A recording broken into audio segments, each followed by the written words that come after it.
24. We've got a pretty good queue tonight. It sounds like we're going to have some interesting stuff. Going to say one thing right off. There's been a couple of interesting posts on the website for people who want to take a little deeper look into our near future. We have the Robo Columbus competitions page is up.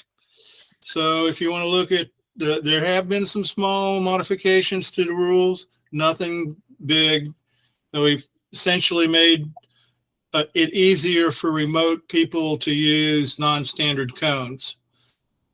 Okay, and a few other little things like that. So, and the other one, there's a post now on the DPRG acrylic trophy history, so which can be of interest too. They're all both on the website. The trophy history is under historical, and the Robo Columbus is under the competition tab. Okay, with that, and we have let's see, today's the 11th. I'm on the wrong month. Okay. Give me a second here. Yeah, it's the 11th. Yeah, we had within not this Saturday, but next Saturday, we're going to have Jim Cook talk about his Robo Magellan experience and training up models to identify cones. It should be a very interesting talk. It'll be virtual. I think you mean Bob Cook, don't you? Yes, I'm sorry, Bob Cook. Excuse me. So it'll be a very interesting presentation. I know we've all seen some of Bob's presentations in the past, but I think this time I think he's moved further down the path. So it'll be interesting to see how it goes. So that's pretty much the near future. So we'll start with the queue, and the first person up is John. Hi. Couple things. Well, first, been building this new robot. Some of you guys probably haven't seen this unless you're on Discord, but this is a two-wheel balance robot. I was originally building a different one based off of loosely off of Adam Savage's design of his Star Wars droid thing, but the motors that I ended up getting were just worthless for that. They're off alley and they're just not good motors. So this is my latest robot. It's a two-wheel balancing robot. It's got an ESP32 S3, an unexpected maker tiny S3 as the processor, which you can sort of see in here. It's got an Adafruit 9-axis IMU. It's a BNO 085. On the back side, it's got a little Polalu motor driver board. It's just a second. It's a DRV 8835, which is one of their little tiny ones that still does like 1.2 amps per channel. For motors, I'm running some high quality Polalu gear motors. They're black. They're black, John? No, those were the Maxon motors. So I had these motors. Yeah, I was gonna say these are too fast, it turns out. These are really high quality motors, but they're geared at like 17:1, and that's just way too fast for a balance robot. These motors are geared 100:1, and I think they're actually geared a little bit too much. I may have to get some like 50 or 75:1 gear motors for it. We'll see. And they've got optical encoders on the back and stuff, and I'm using these tires are from an Axial SCX24. Well, they're aftermarket tires with 3D printed rims. So they're soft and a little bit soft and squishy and have phenomenal traction on just about every surface. Do you have No. Are they glued in with foam? Or they're just mirror tires? These are beadlock rims. So there's Okay. actually a beadlock thing in the middle that these kinds of wheels use. And whatnot. So yeah, I pretty much don't ever use glue on robots because I want to be able to take everything apart all the time. It's got a 2S 3000 milliamp hour battery in the top there, and I've also got I've got a little micro servo with the head. And the head right now I don't have these sensors hooked up. I've got 3 of those time of flight LiDAR sensors, the single beam ones, and they're on a servo that can move back and forth. And the point of that, of course, is if your robot's tilted, then you can keep that pointing straight ahead so that it, so that it doesn't end up giving you the floor or stuff like that. Anyway, so I've been working on this for the last couple weeks. It's got a Palalu 5-volt, 5-amp voltage regulator. I'm actually driving the motors off the voltage regulator, and I may change that so that I drive them directly off the battery. That'll give me a bit more speed too over that.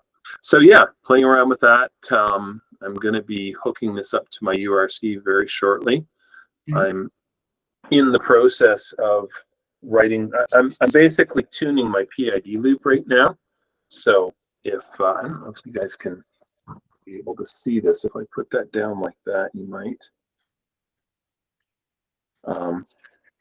So you can see the wheels as I tilt the thing. The wheels spin and stuff, and it, it you're getting there. Obviously needs tuning, but it is kind of working from that perspective.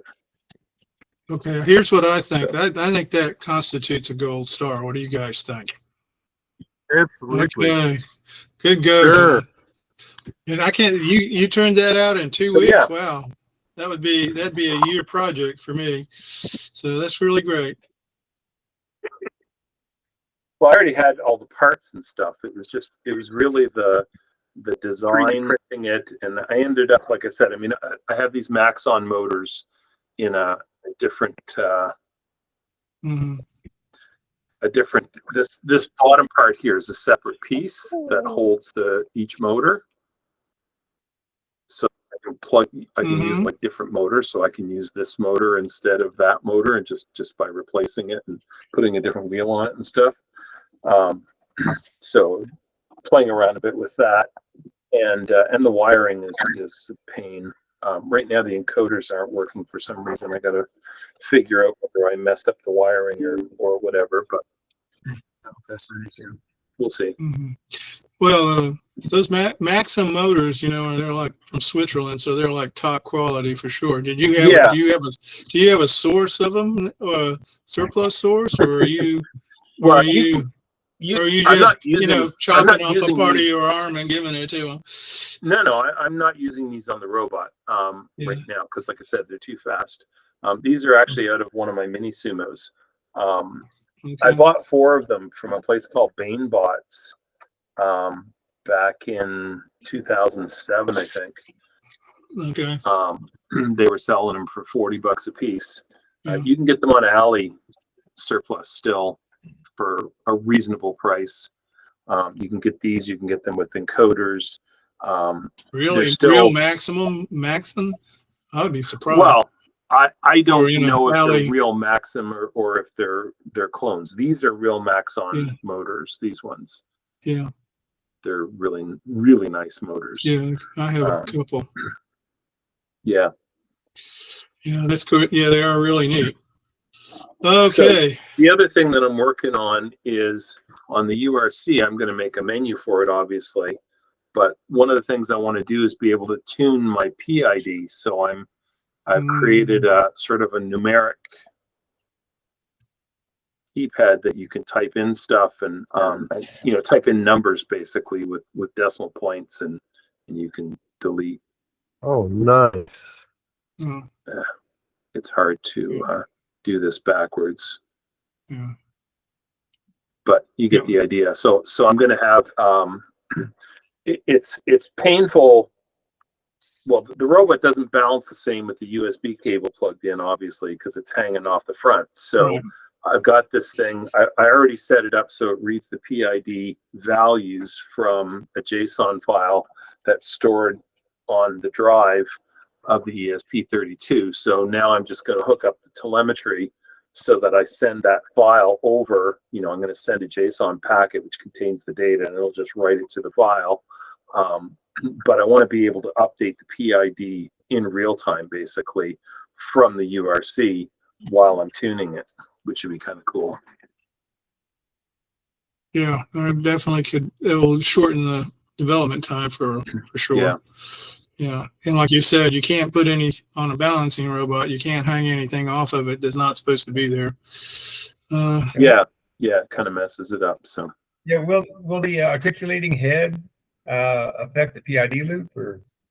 It shouldn't. Once the PID loop is there, I mean, it will affect the balance point a little bit, but the robot should just compensate for that. Okay. And really, it's only going to be doing it when the robot is tilting, and then it'll move a little bit. And I mean, the head is really light compared to this. This whole robot weighs in. Well, last time I weighed it, it was about 280 grams. Let's see. I've got my little scale here. That's 30 grams an ounce, I believe. Yes, it's going to be a bit over half. Yeah, I think it's about 320 or something like that now. So my scale only goes up to 300 grams. I have to get my other scale out. But yeah, it's not very heavy. Well, that's really cool. That's cool. Very nice. It's less than a pound. Yeah, so the plan fall is, or winter, I want to build a bigger one of these that uses brushless hub motors and has brushless actuators as suspension, and has an OAK-D sensor on it, and some serious AI coprocessor capability. To start messing around with one of my research goals, which is being able to do visual landmark-based navigation. Yeah. So, yeah, that's actually a very deep subject. I mean, I've looked at some of that. I'm not sure that's anything I'm going to be doing for sure. Yeah, I think the way that everybody does navigation is wrong. So, I mean, you do what you want. It just seems like, Ross and stuff like that are really focused on, LiDAR and mapping things and planning paths and all that stuff. And I think all of that stuff is the wrong way to do it. But I'm really opinionated, so you can kind of ignore that. Well, I mean, there are, something that might be of interest to you is David Anderson. He has a very nice balancing robot. Yeah, and bot. I've seen it. Yeah, we've seen it. And all I'm saying is he has, in different talks, gone over some of the tricks of what he's had to do. And, that might be something that you're interested in. I wish I could give you a link, but all I can say I've looked at his stuff. Yeah. For sure. Him and almost everybody else who's published balancing robots, this thing in common where they are using something like an MPU 6050, which is basically a 2-axis or a 3-axis gyro and a 3-axis accelerometer, and most of their efforts end up involving stabilizing the gyro output so that it gives you a reasonable number without drifting too much, so the robot can balance. And I'm using an already stabilized IMU I may have to change how I'm working with it and stuff. I'm not sure, but it's a different kind of, you know, a different problem from that perspective. Yeah, but you know, the way his robot travels to go from place to place. Oh yeah, is very, very. I mean, you know, that was not something he just did it once. I mean, he's continuously honed that type of software, and he has a lot of tricks. And that's what I was saying. Every once in a while, he drops a pearl of wisdom on us. So you know, it might be if you go back through some of his stuff. I've watched most of his videos and stuff. It's really amazing stuff. I think his ideas about subsumption are right on.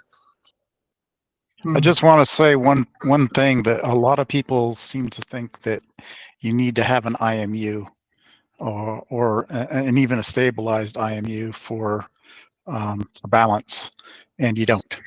You can do it with just a gyro, and it can even be a gyro that drifts slowly, because what you're chasing is not a particular upright position that you'd say previously measured. If you're doing that, then you know, changes in weight balance on your robot, like nodding the head or putting a load on it and stuff like that, that would be, you sort of have to recalculate what you're looking for. You're not looking for straight up on some, you know, known center of balance kind of position. You're just hunting for the place where the gyro changes direction. Yeah, the shift point. That's all you have to look for. The shift point, right? From this direction to that direction. Shift point, that's right. Yeah, and even if that drifts a little bit over time, as long as you're able to hunt for that and to minimize that, that's where your balance point is, and your system becomes pretty, you know, robust and stable. Mm-hmm. Good point. Yeah. Because I would have been. I'm surprised. You said that you thought he used, I think, what is it, an MP? He doesn't use an MPU. Yeah, I don't think he did. I don't think he does. He has a whole different IMU. But I mean, you got to remember, he built MBOT a long time ago. Yeah, that's true. And you know, I mean, what he's got on JBOT, his microstrain IMU. I mean, that was $2,000 back in the day when those were available. And that was the only hobby, even remotely close to hobby level, stabilized IMU you could buy. You know, and all of the other IMUs that you could get, you know, you put together discrete parts, and you had to build your own common filter or some kind of filtering software. And it seems like a lot of the balancing software has to do with dealing with the IMU. At least most of the examples that I've seen. I have seen one that worked the way that Karim was saying, where it just uses the gyro and doesn't worry about stabilization and does something to compensate for drift. And I don't remember exactly what it is, but anyway, I'll see how it works out. Yeah, that's good. Like I say, it looks like you're kind of close. I mean, it looked like it was balancing at least on the table there. That's like half an hour worth of tuning. So I'm not. I literally just wrote the software to do this afternoon. Well, this evening after dinner. So that's pretty cool. I was gonna say you can't use training wheels, but you could build a padded box. So if it, you know, slams on one side or the other, it's still. It's all 3D printed plastic. It doesn't matter. Yeah. It's you know, this is all ABS, and it's, you know, it's very thin, but in this direction, it's ridiculously strong. So I mean, there's a bunch of wiring and stuff it's going to hit this way. If it falls past around 45 or 50 degrees, it shuts the motors off.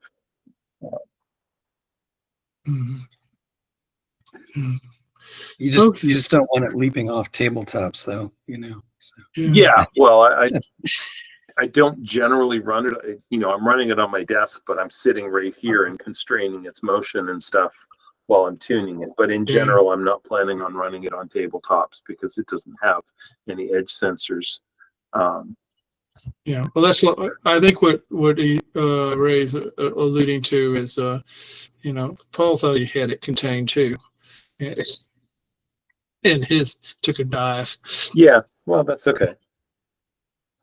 Yeah, well, this one looks like it's pretty robustly structured. It looks like it could take a dive and not really get, like you said, it's Yeah, not gonna.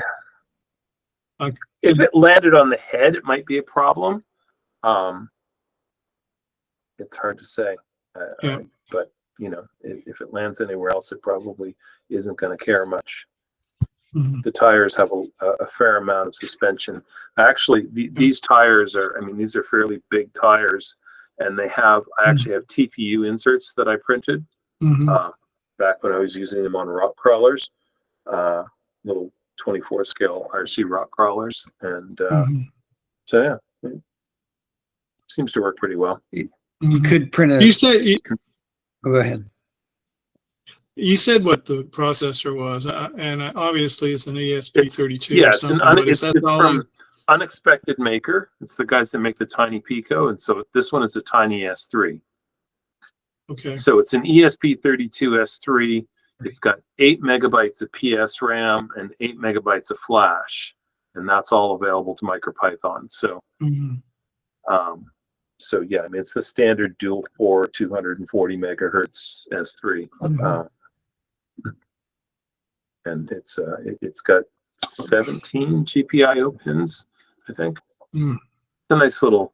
This is the card that they give you with it. Okay. It's a nice little chip, nice little board in general. And it's a flat bottom, so that's nice. Okay. Anything else, John? Go ahead, Ray. Oh, I was gonna say, if you're worried about it, you could print some, front boobies and back boobies for. Like little cushions or something. Yeah. I'm not really worried about it right now. If it falls over when it's on the ground, I don't really care. Yeah. It's not going to hurt itself. Yeah. It's one of the things. It's not very heavy, so it can't really get a lot of momentum to slam down. If it was 1.5 feet tall and weighed 10 pounds, and the thing comes down, then that would be a whole different story. But for this one, yeah, it's well, that's cool. Okay. Anybody have questions for John? John, you got any more you want to cover? Whoop, there's one. Jim F. has raised his hand. Jim, are you putting it in the chat or what? Let's see, chat.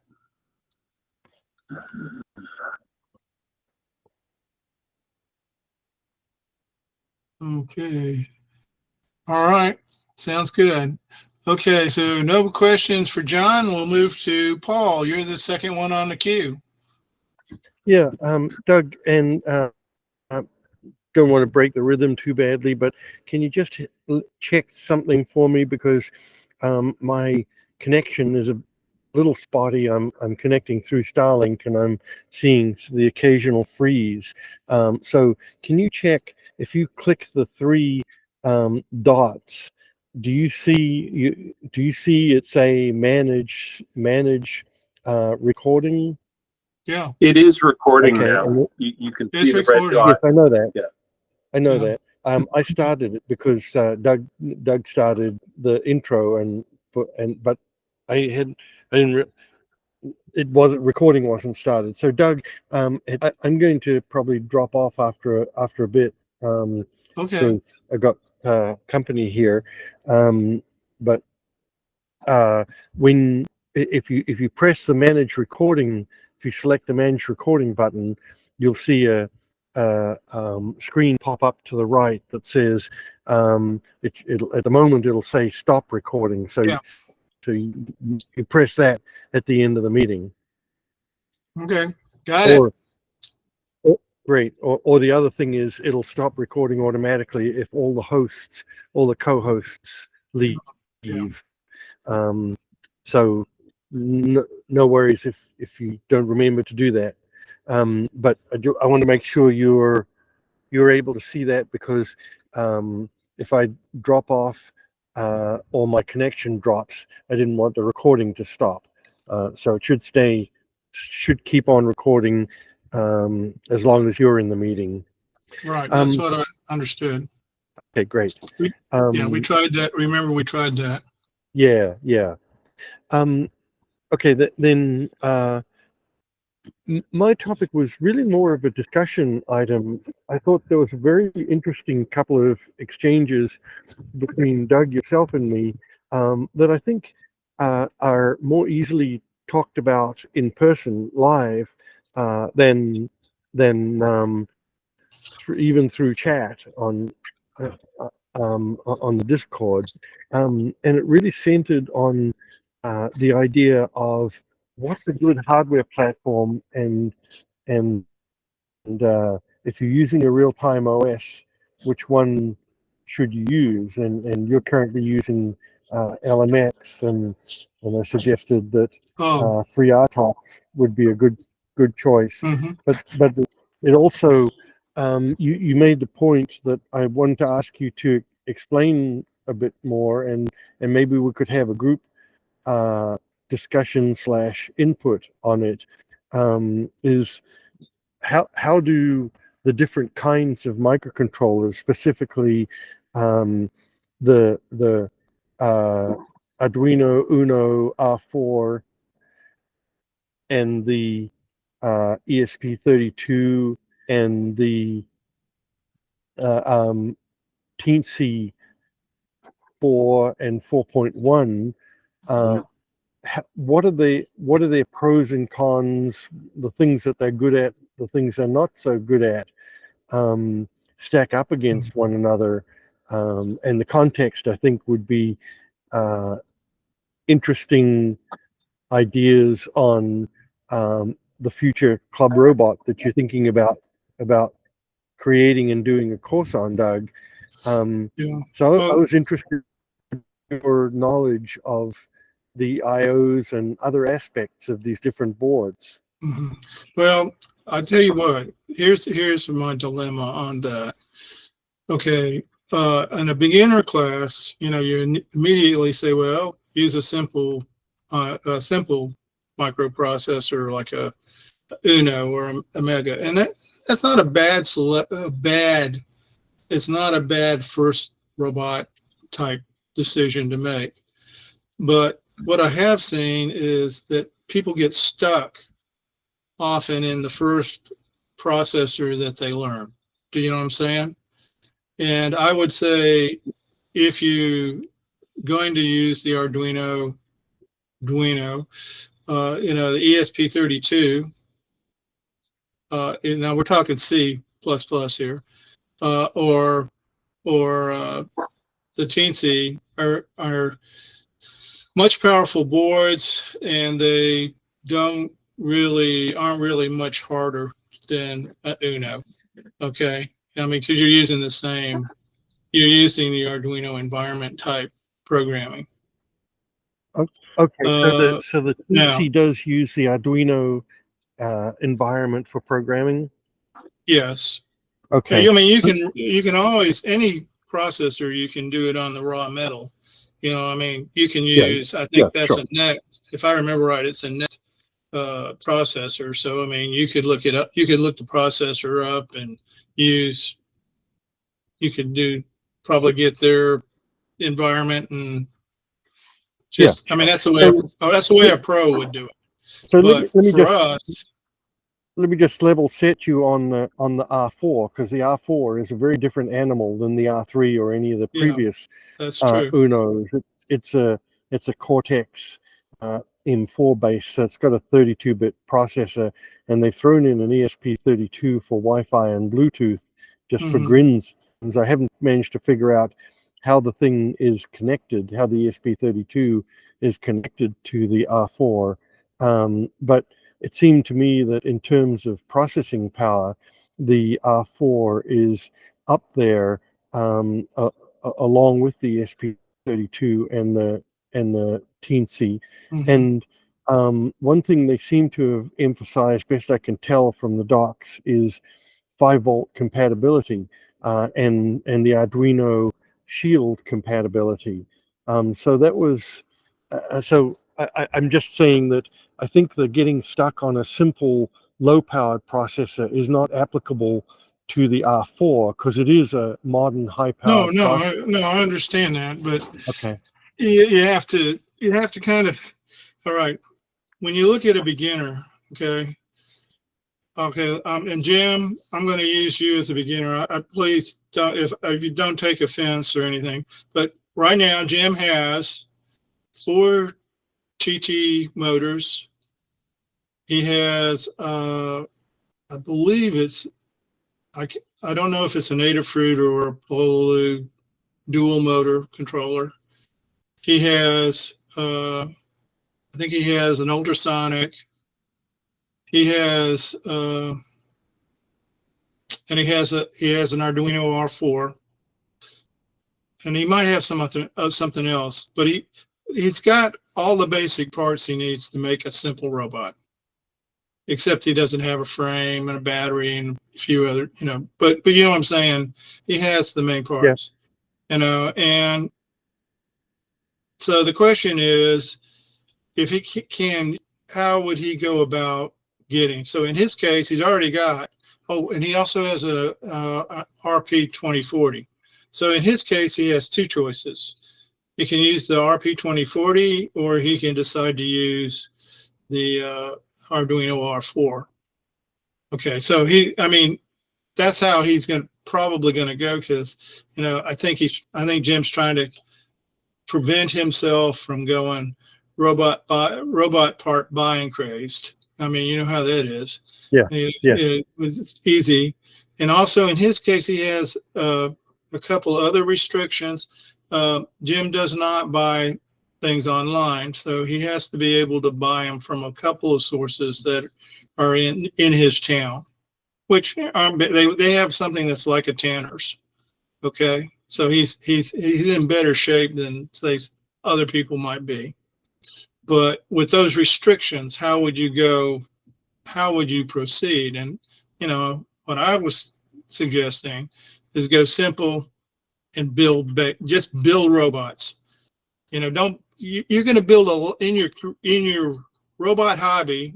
If you take this seriously, I got a box full of robots. I've got robots all on the back wall. I just, every couple of months I decide, kind of like John did. He started off on one robot. He's building another robot. And you never know why. You just, something catches your eyes. Maybe it's a sensor you want to play with, and you want to start over. But so the whole thing I'm getting at is build. Don't worry about whether it's a wanderer.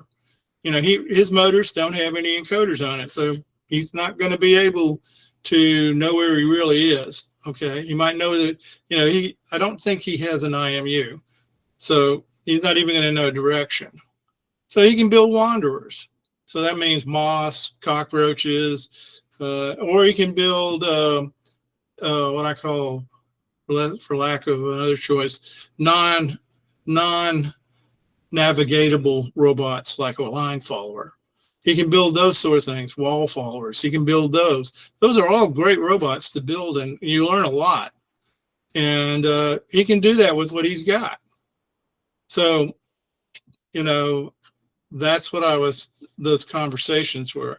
Now, personally, I'm probably going to lean towards the Teensies because I just like them. Like, the Teensy has 7 serial ports on it. So that just right off means that you can use serial sensors very easily. All right. It's got 2 or 3 I2C faces, so you can do that. I think I only think it's got 1 SPI, but I could be wrong.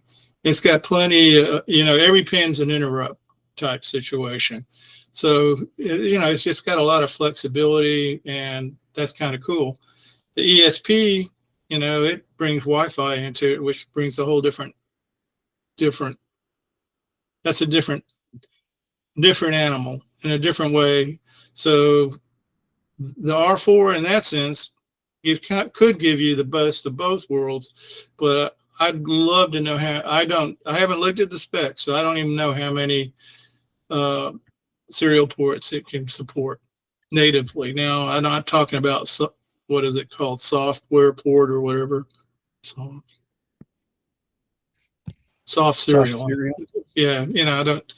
That's fine if you need to, but that's not. It's going to be really slow. No. Yeah. You don't want to go that route if you don't absolutely have to. Yeah.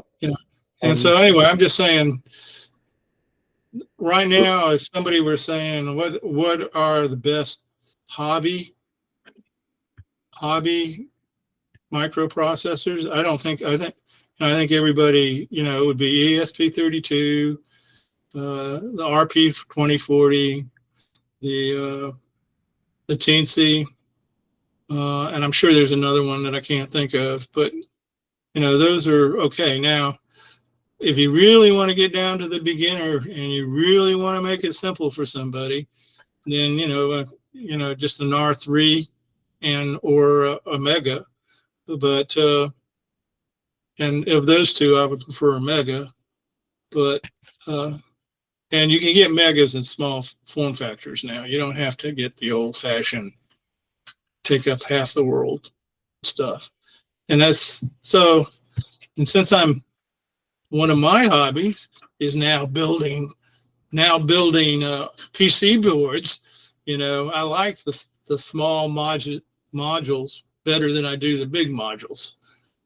So, because a lot of my boards are just going to be putting modules on the board, and I'm still looking for a really good I2C servo driver that's not as big as the one that Adafruit makes.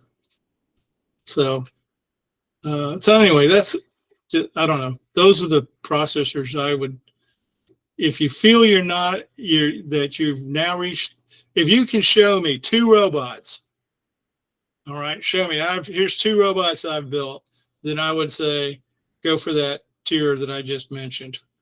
If you can't show me any robot, then I say use whatever microprocessor you've got, and don't be upset if it's an Uno, but you're going to find that you run out of steam on that pretty quick. And if you're buying these things, like, I don't know, what does an R4 cost? $50? I think $27.50. Now that's a minimum, or is that the one with the ESP on it? There's 2. That's the Wi-Fi. That's the R4 Wi-Fi. Oh, that's not bad. That's not bad at all. Now you have to argue about form factor. Do you really want one that's as big as an Uno, or do you want something smaller? So you answered a part of my question that I was wondering about is what does the Teensy have that's like pretty neat, and you enumerated all of the UARTs, and I'm looking at the specs for the R4, and it only has 1 UART, 1 I2C. Yeah, see, to me that's a deal breaker, right? Yeah, that's a deal breaker. Right off. If you tell me you only have 1 UART, I'm not even interested in you anymore. Now I'm not saying, that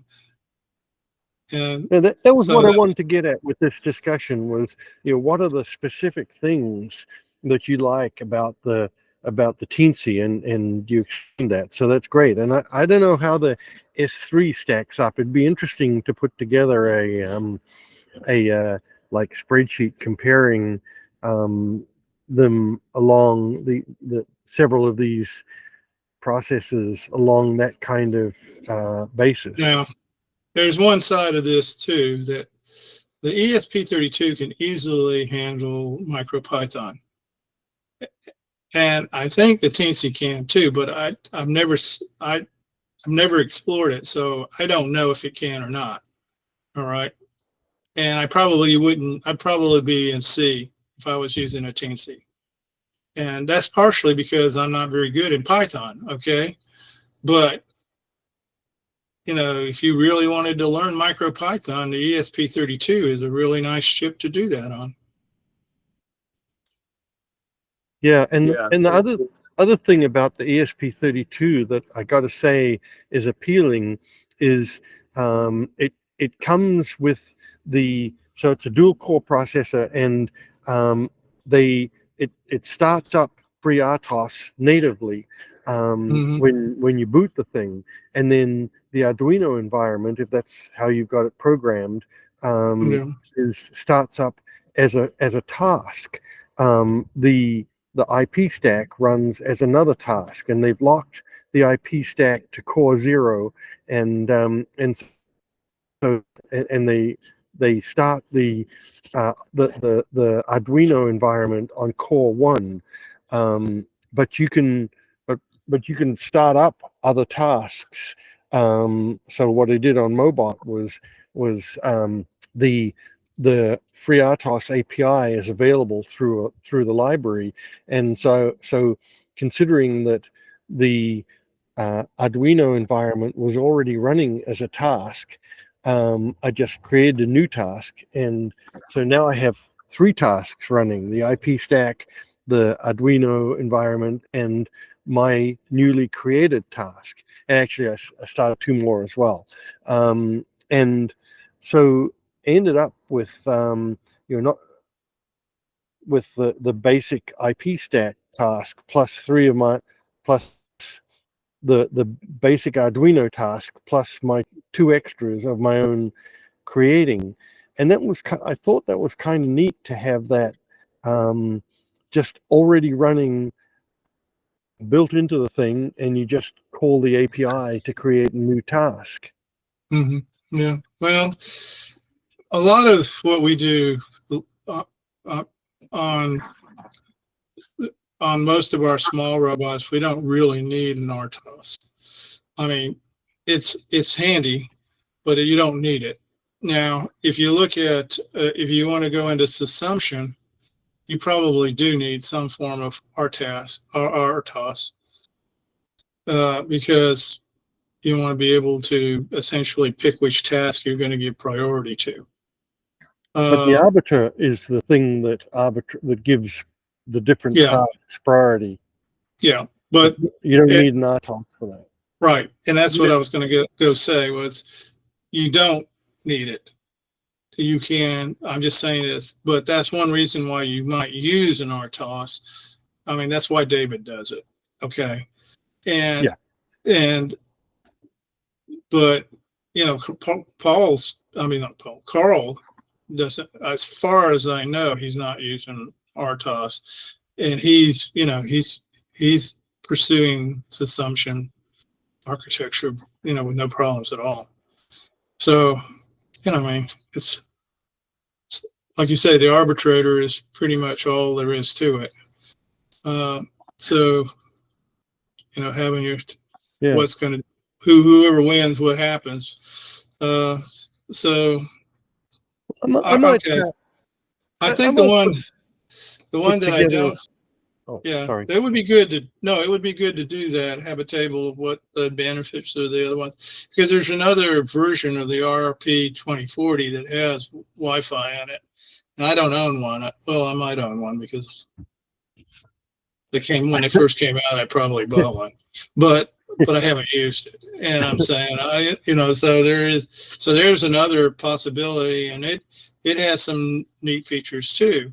It has all those PIOs. That's really cool. So it depends on what floats your boat. We're all in this to learn, I think. That's why we do it.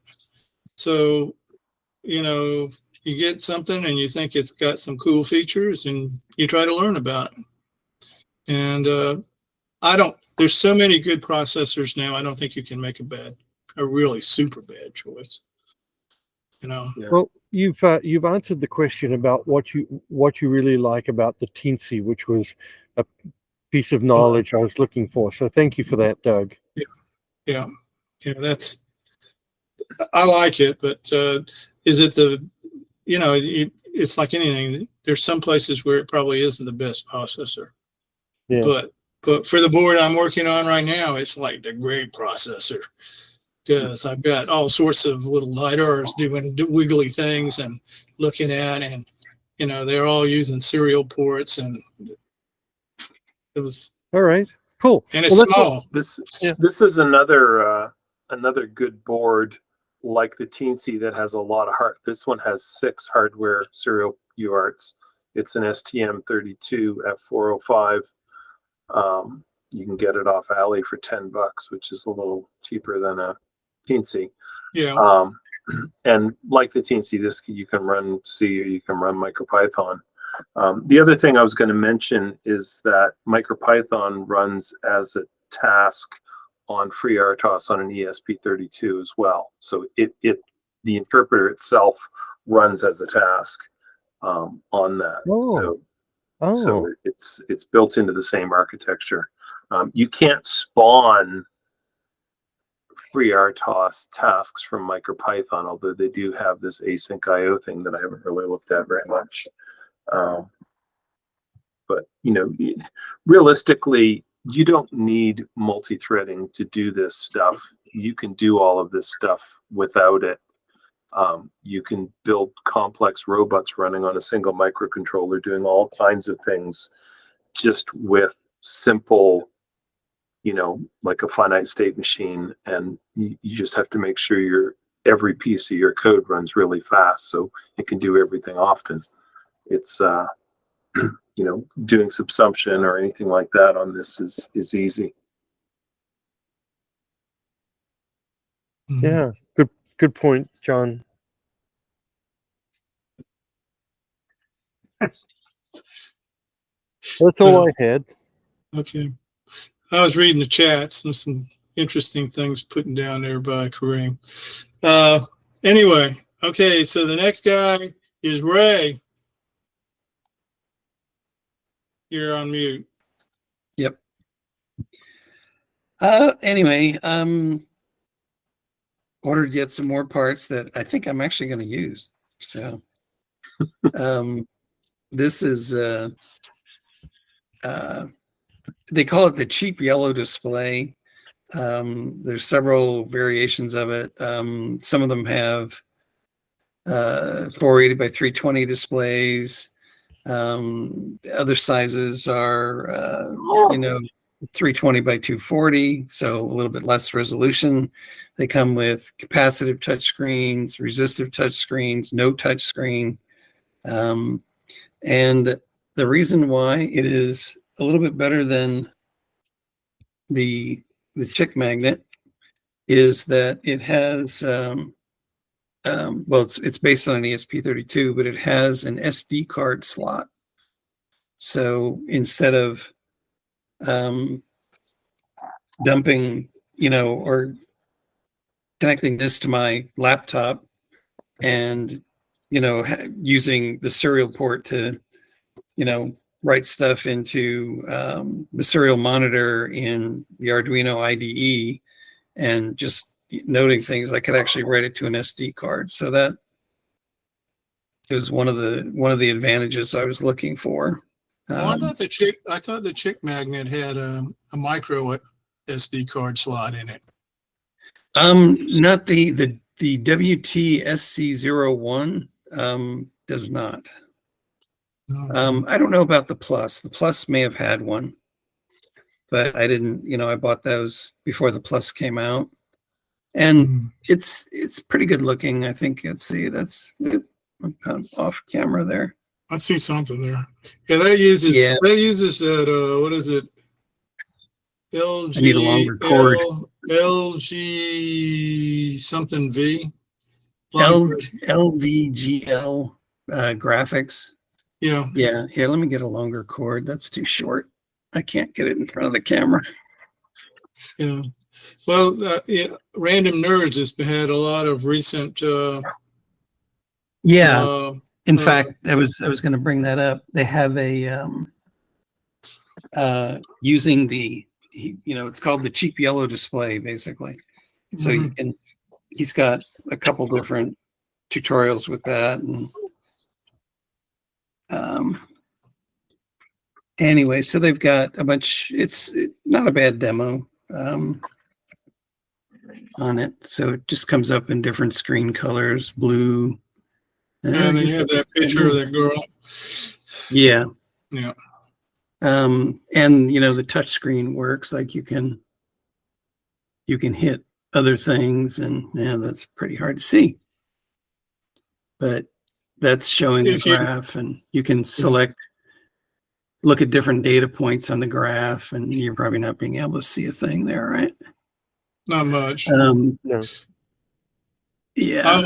I will say this, the WaveShare circular display that John uses also starts off with that particular library demo. Yeah. Oop, okay. So yeah, there you can that was check a different boxes, and that's, Mhm. you know, just demoing the different software that comes on it or comes with it. But yeah, no, it's pretty much impossible to see. I guess it's just too bright, the camera. Anyway, so that was kind of neat. And started looking at the Random Nerd tutorials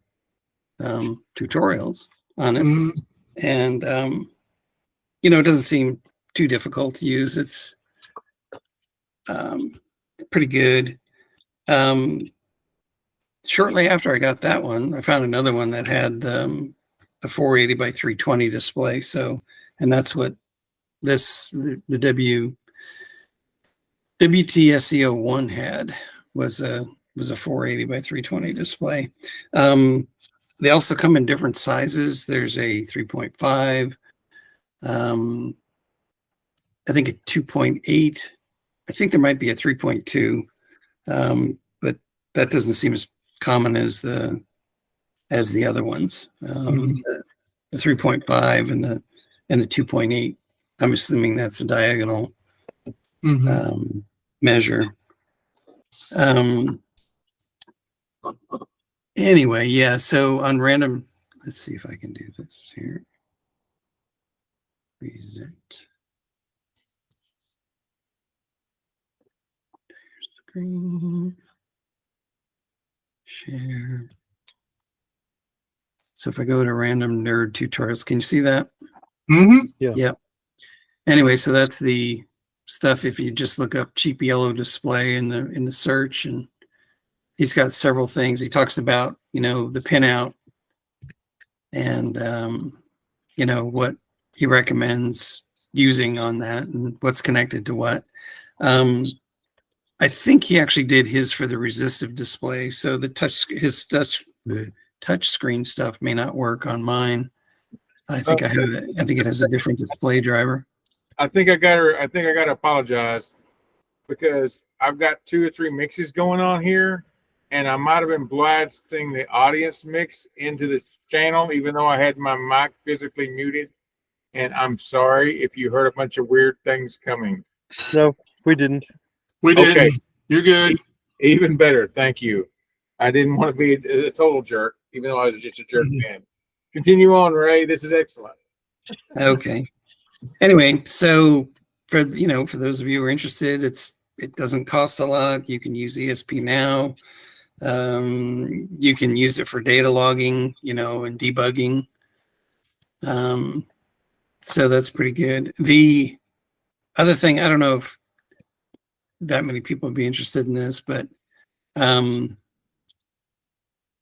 has come out with a kind of the latest and greatest camera. You know, it looks like it's fairly easy to develop models on. The MaxPi, it's kind of displacing the MaxPi. It looks like they're still going to support the MaxPi. There was an iteration between the MaxPi and this device, the MaxCam. Looks like support for that is going to go away. I don't think it was that popular. I think it was the Max 2. I think it was what it was called. But this one seems to have much better performance than you know, the second version that came out. And I thought this is the right website. There was a comparison there. Oh, that may be on the main on the Max Pi GitHub or something. I How sure hope much? that's a typo in the top there, where it says 400 watts. Oh yeah, yeah. Lost something in translation, probably. Is that what it said? 400 watts? If you go up to the top of that page, yeah, in the description, like right up at the top. Oh, okay.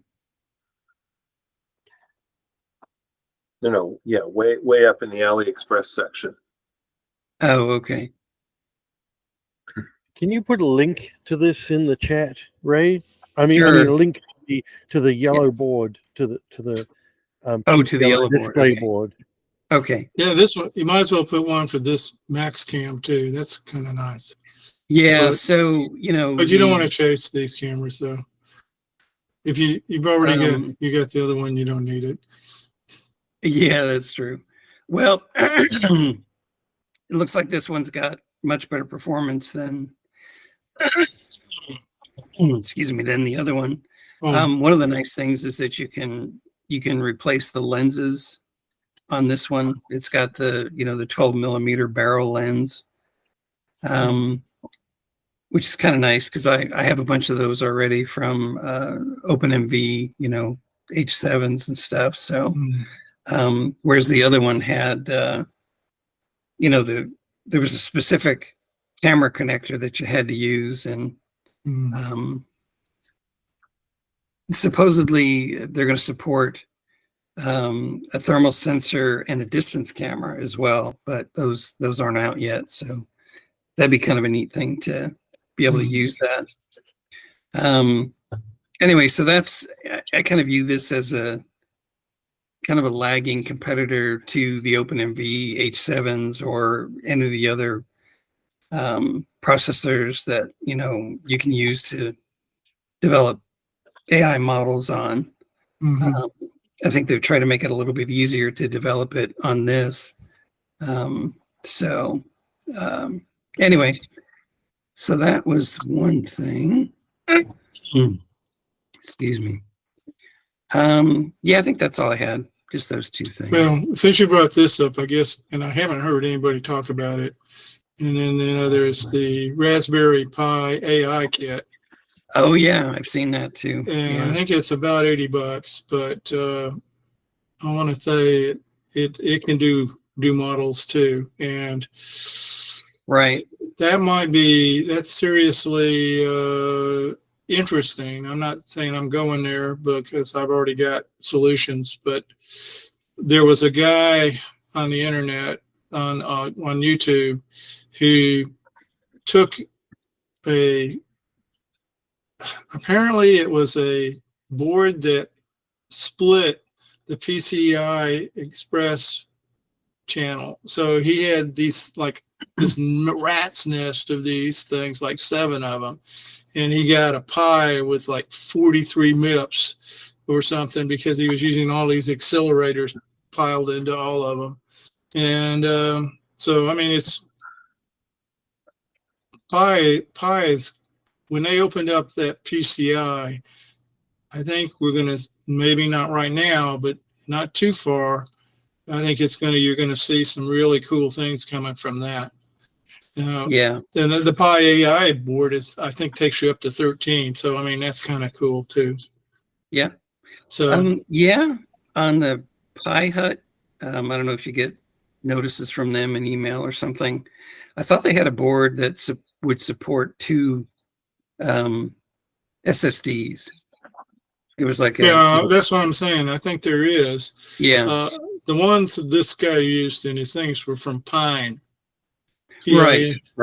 So, but when I looked at Pi, I went to their website and there were several boards, but I wasn't able to find one that specifically in my mind clearly said, here's how you can put 2 SSDs on the card.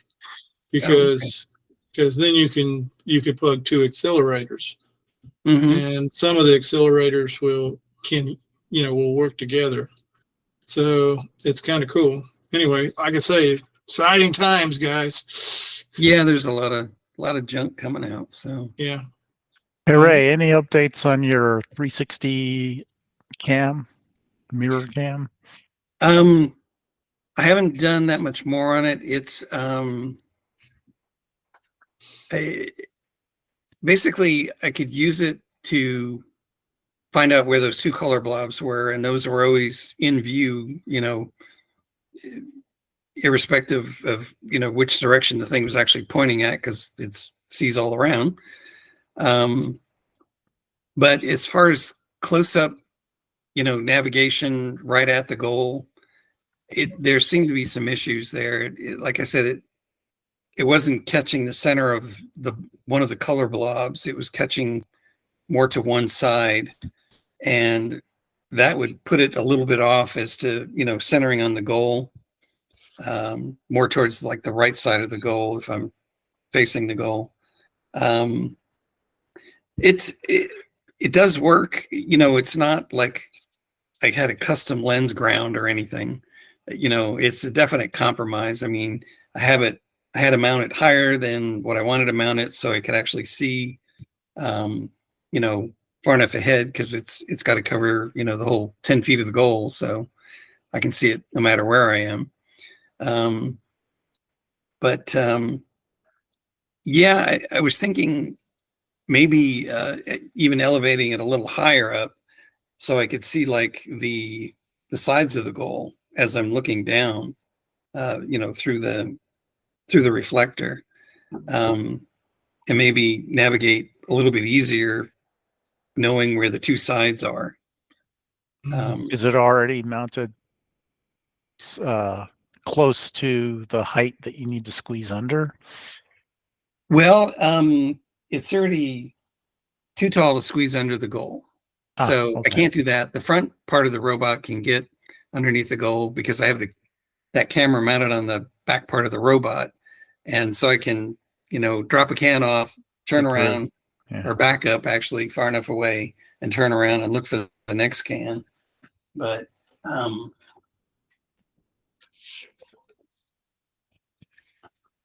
yeah, so sitting on the desk, it sits up, a little bit higher on this platform. But it's kind of interesting. I'm not going to give up on it entirely. There were several other things I wanted to take a look at. One of them was the cheap yellow display, this thing. Try to get it going, because this has got an ESP32 on it now, so it'd be easy to communicate to it. But other than that, sounds like you might be interested. What's Hey, Ray, yeah. Do you have old Roombas hanging around, like an old scrap Roomba? Yeah. They have, if you look on those Roombas, there's a little round button that sits there. Oh, and yeah. It works on the same principle. Yep. I was curious. I wonder if, I don't know.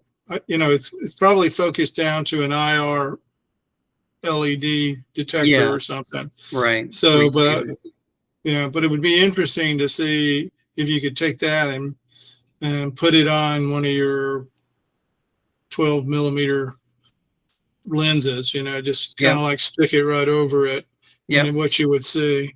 And if you've got them, just if you got it just sit collecting dust in a corner, he probably doesn't need that sensor. Huh? Yeah. Yeah, I've actually thought about that. I was looking around, it's like, well, that does look exactly what I want there. Yeah. I don't know, what kind of optical properties it got, maybe a horrible lens or something. But but it might be also give you some construction ideas too, like, okay, so I can't use this guy, but what if I took some acrylic, and could I make a bigger one? Oh yeah. So, I'd have to get into reflective coatings and all that stuff, and you have to flash some sort of. But if you're only detecting blobs, how good does that have to be? Yeah, you know, I mean, this reflector on the little lantern flashlight thing is, you know, it's pretty smooth. You can see a few little defects in it. It's like where the mold, you know, put like a little slight ripple in the, you know, or support for the reflector. Some of them even look like, you know, they may have been screw holes or something, or bracing or whatever. But yeah, I've thought about that one on the Roomba. I thought, what's, you know, it obviously works for the Roomba, so Yeah. you know. What would be really nice to, you know, is to you know, specify a, you know, the curvature of a lens and have it, you know, have it made to pretty much to order, but that's pretty expensive. Yeah. So, I mean, not unless you have any kind of volume, you know, I don't think you can get anybody's interest in doing a one-off kind of thing. No. So, Well, I mean, I'm sure you could, but you'd have to have the moolah. Or find yeah. one of those optical hobbyists, maybe an astronomer who likes to grind lenses. Yeah. Yeah, there you go. Yeah. Find somebody who's got some antique, you know, lens grinding equipment or something, or who knows, maybe an optometrist, you know, hey, I've got really bad vision. Can you make a couple of these for me? But probably not. So, yeah. So what's your interested in that, Kareem? Oh, I was just checking to see. Kind of curious. Nothing specific. It's something I've Okay. looked at in the past too, but don't have any current plans. But it's always good to have you know, something 360 and not have to turn around all the time. Yep. You know, maybe just for something more like equivalent to peripheral pickup, so that you can redirect your you know, your behaviors to a certain area or something like that. Yeah. See Yeah. what's sneaking up behind you. Mm-hmm. Yeah. You know, another idea, Ray, just thinking out loud here, is, you know, some of these, like these, what do they call ESP32 cams? I know they're slow, but they're also cheap. Yep. You know, what if you put 4 of them in there? Yeah, you could do that. I know the Max Pi board had a camera multiplexer that you could put on this thing. I thought it was binocular vision, but it was actually a camera mux. I mean, there's very poor documentation on it, and it was cheap, so I bought one. And is that one of the new camera boards? No, this is an ESP32 cam. Oh, okay. Yeah. So Yeah. pretty small. Yep. Simple. Yeah, pretty slow though. I mean, you know, as far as any processing that you're going to do, you're not going to have a great frame rate. It may be, you know, 5 frames per second or less. Yeah, but that, you know, but for blob, you know, detection of, you know, just to know which way you were going, you know. Yeah. You know. Yep. Yeah. Yeah. I thought about even sticking. If you could find some of these were the original OpenMV cam, like from the original Kickstarter. It's running on an STM32 F427 or something. Yeah. So or even an H7. Four of those would be they're pretty small and do color blob tracking really well if that's all you're looking for. Yeah. Anyway, I thought about putting 2 OpenMV H7s on servos, so you know I could have like chameleon vision. You know, I could, you know, twist the eyes around wherever I wanted to see something. So yeah. But you know, that's another thing that you could do. Have them pretty much independent and just sending down, you know, through a serial connection. Well, you know, the idea of 2 cameras got an idea too, because if you had them on I don't know if you could get a servo that would go 300 degrees. You know, if continuous rotation wouldn't work for you, but yeah, you know, if you could figure out some way, you know, what you could do is you could lock. Otherwise, you put your robot down, it locks onto those 2. blobs. And that's all it looks at the whole time is those two blobs. Right. So if your robot turns around, they servo They it to follow around. the bond. Well, then you just read the servo readings and say, oh, I'm going the wrong way. Right. Right. Or Yeah. you could just say, well, hey, I lost the blobs. They went away. What I need is a dedicated research team to, explore all these ideas. But Well, think of it as work, right? Where you have to do where they, Gantt charts and all of that, and you have to get your team together and, so you can pool extra resources on the problems that you're having trouble with. And since your team is you just have to figure out how you do it. Yeah. Yeah. Maybe the local engineering department is looking for project ideas for fourth-year projects. You'll get some engineering students to work on it for free. That's actually a good idea, Tom. I bet if you had the right connection, you could probably get that done. If you went to UTD and said, hey, look, I'm looking for somebody who's doing a senior project, and here's the project. Just write it up and say, if you got a senior who would be willing to do it, I'd be willing to try it out. Yeah. Yeah. You can offer to buy modest materials as long as they're willing to give you the answer when they're done. Yeah. Yeah. That sounds like a good idea. I haven't thought about that, but yeah. I guess somebody thought up, God, what's his name? I'm blanking on his name. My website happens to other people too.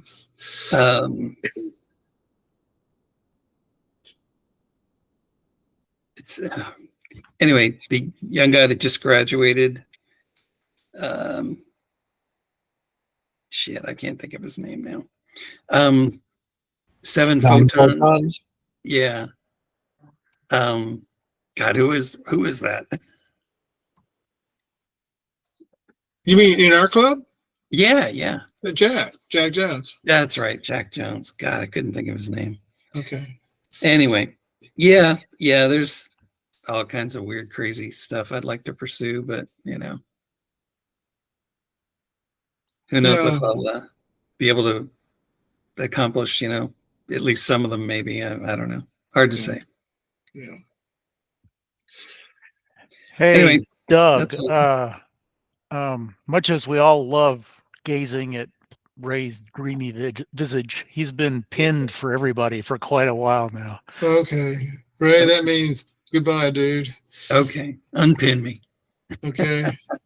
Well, he was talking. So now it's Harold's time to be pinned by everybody. I've been told this is what we're supposed to do. Harold, you're up. I don't have anything major today, except for I brought it up on the wrong screen. Shame on me. I've been working on my audio for my stream, and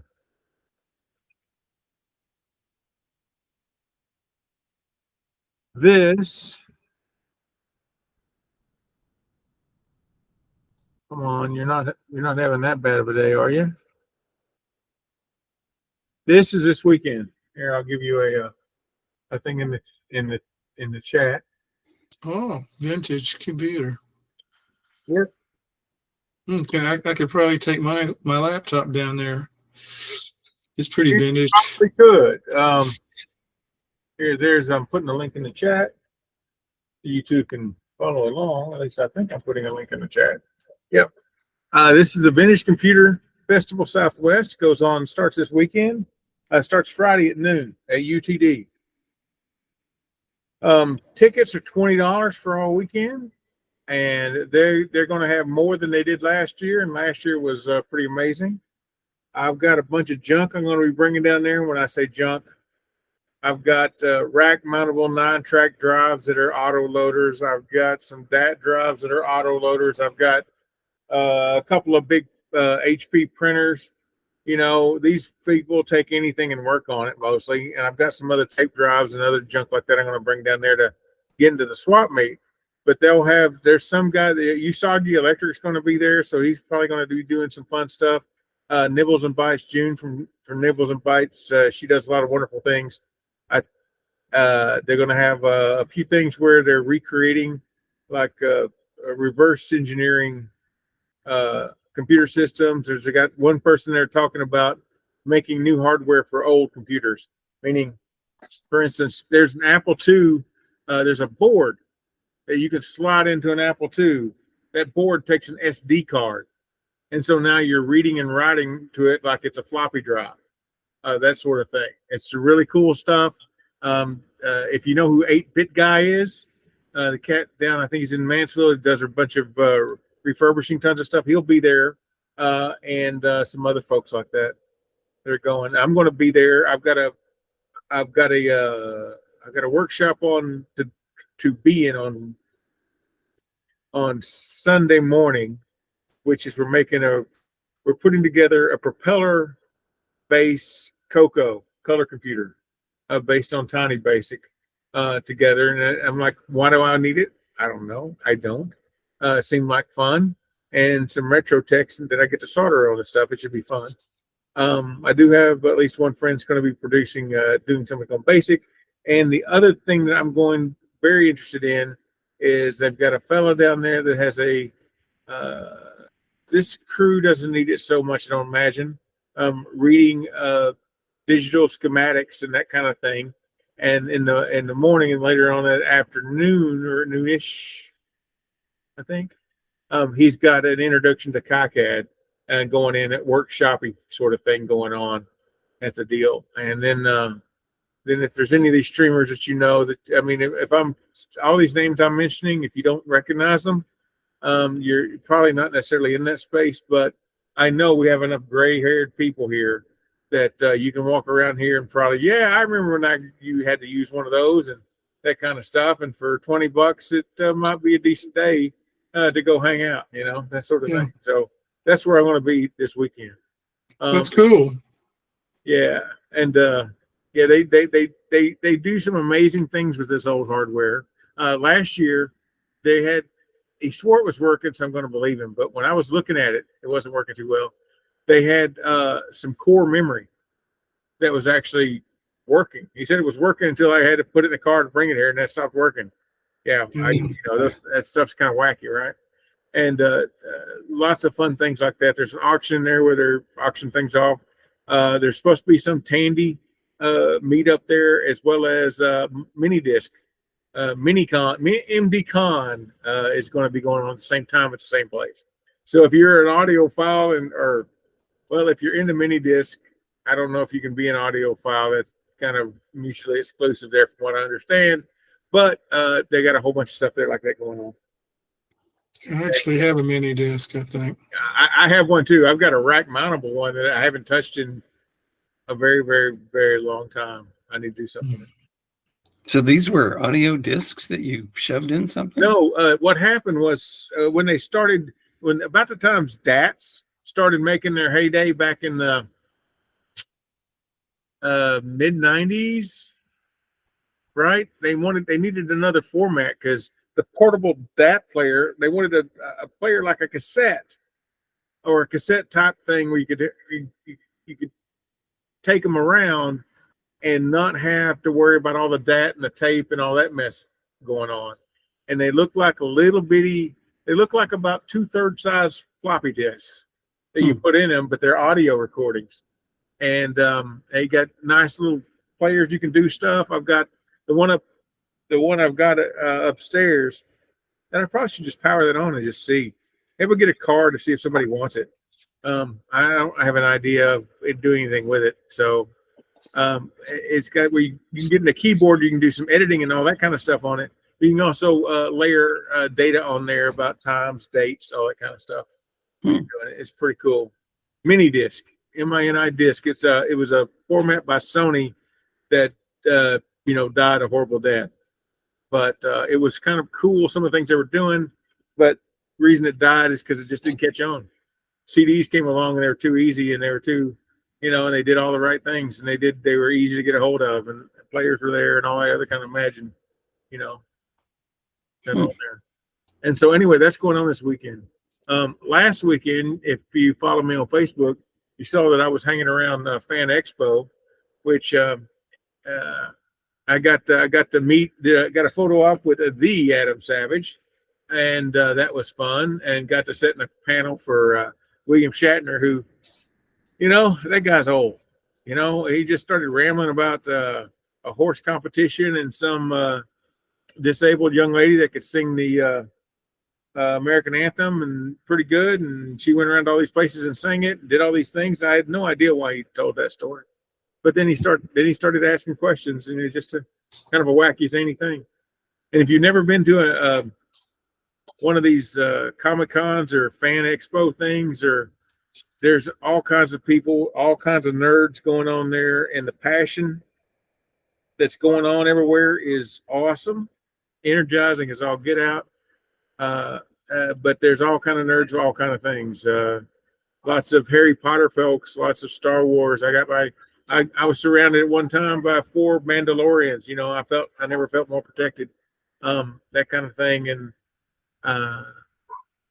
it was really a good time. If you wanted to get into cosplay, roll up in there, and you can buy your lightsaber or your whatever weapon you want to do, and get outfitted with jackets and coats, and I even got a pair of gloves around here. I put some studs and spikes on because they had a little workshop going on about how do you spike up your you know, get your metal look on your normal clothes and that kind of thing. So that was a good time. So I recommend everybody go to one of these things at least once if you have any inkling of things. Of course, yeah, there's plenty of comic books and other stuff like that going around. Or if you're a comic book person, there must have been 40 artists there and writers that you could have walked up to and talked to if you're a fan of their work and that kind of stuff. Talk to them. It was crazy. And all the Doctor Who people were there, and I'm talking David Tennant. Ncuti, the latest Doctor, was not there. But a lot of those, you get autographs and photos with them and all that kind of stuff. It was a heck of a time. Heck of a time. I just dropped. Here's a mini disc, by the way. I dropped a link in the chat a few minutes ago to a video review of DCF East, which took place about a month ago. It just happened to come in my email today. That's very, very similar to what Harold just described here for the Northwest. They are in cahoots. All the BCF people, the East, the West, the Mid, they're all are in cahoots. Some of the same people will be there, but there will be different people here than there were there. So that kind of stuff. And it's bigger than it was last year. And last year it was a tremendous. It was amazing. It was fantastic. I will tell you this now, whether they have robots there or not, these are our people hanging out at this place. I mean, they are kindred spirits. Every last one of them. That's how come I know about DCF East, because it's close enough that some of the people from my neck of the continent tend to go down there each year. Yeah. And for $20, I mean, I'm not saying you need to pay for all your entertainment, but for $20 and the amount of entertainment you're going to get out of that, it's your return on investment is huge. Harold, where is the Davidson Grindy Alumni Center? It's if you look on that map, let me see if I can find a map real fast for it. The map, it's going to be they went and oh, that's fantastic. You see that they went and 8-bitted it up for us and got it ready for like a David with the pesky robots and that kind of thing. That center is, you see where the food trucks are? Yeah. And okay. This is where all the stuff is. And I'm going to zoom out just a little bit. This is all parking over here. Yeah. Do they have special guest parking? Because UTD will almost always give you a ticket. Okay. If you're going to go, you'll need to, if you're going to buy tickets now and you're going to go on Friday, you're going to need a parking pass. And you'll need one specifically. I got one of those. But if as I understand it, if you're going on Saturday or Sunday, You don't need a parking pass, and the parking spaces will be open for you. Okay. Yeah, UTV is probably pretty hard on the parking stuff. Yeah. You know, they've got nothing better else to do for the most part. Yep. You know. Oh, that's funny that they went. There's a couple. They went and 8-bitted up the map of the thing to get the flavor of stuff. That's great. And about last year, if you're looking at this area here,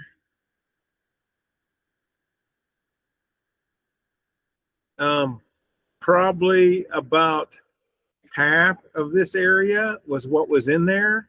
They've expanded it to all this, and you've got rooms that you're going to have stalking with. They got other rooms upstairs that they have talking with, and you have a whole area over here for swap meeting, which is a lot of my stuff's going to end up at. A couple people have contacted me. They went and paid $50 just for a booth so they could just drop all their stuff there. Some of them are selling it, some of them are giving it away. You know, that kind of stuff. I'm giving everything away. I don't want to deal with. I don't want to deal with the possibility of taking anything home. Yeah. You know, pretty much. I asked the question, well, what happens if I take something to the swap meet and I forget to pick it up? And they go, well, we ask everybody. They go, well, and then somebody come on and they didn't get the thing. They're like, well, we ask everybody to take it home if they didn't. I'm like, if not, it goes to e-waste, or maybe if somebody else picks it up, they can. I'm like, great. I just don't want to take it home.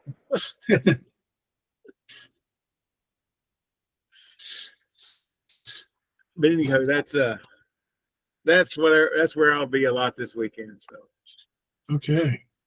And I think I probably had more than that, but that's probably enough. Okay. Oh, and good chats on the Discord and all that kind of stuff. I'm digging all the interaction that's going on there, and yeah, I just lurking a bit, as Korean says, through all the stuff. Yeah. Yeah, well, yeah, you're right, Ray. He is 93, and he wasn't scatterbrained, but he would just. That's what he wanted to talk about. That's what he was going to talk about when he got up there. My wife mad at me because I got to see Helen Hunt, a fan of hers. But anyway, fun stuff. Yeah, I thought he was into horse racing quite Yeah, a in bit. fact, that's what he was talking about. He was Yeah. doing a charity horse racing auction event thing because 35 years ago he met this young lady who was disabled, like literally only had one arm but could sing the American anthem, and she would go around to places and sing it as her thing to do, and he was impressed by that, and somehow along the way that's when the first one of these horse things went down. And so now next year no one was going to do it, so I'll do it in her honor, and raise money to help whatever condition that young lady had. And it just kind of stuck around. So Yeah. Okay. Well, next on the list is Mike. Mike, you still there? I'm awake still. Yeah. Okay. East Coast. So I'm thinking of an outdoor robot. And I'm thinking of doing a tracked robot, a tank type robot, tank tracks, because no one's ever done it, or I haven't seen one. Steve Edwards tried it, so Yeah. it has been done.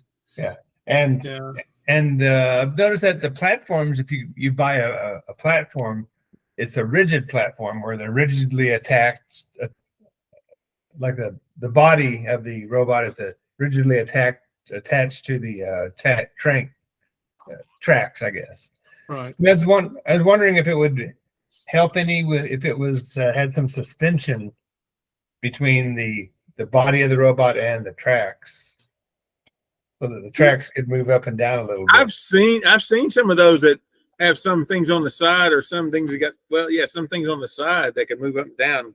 I don't know where they are at the moment. I know I've seen some flying around.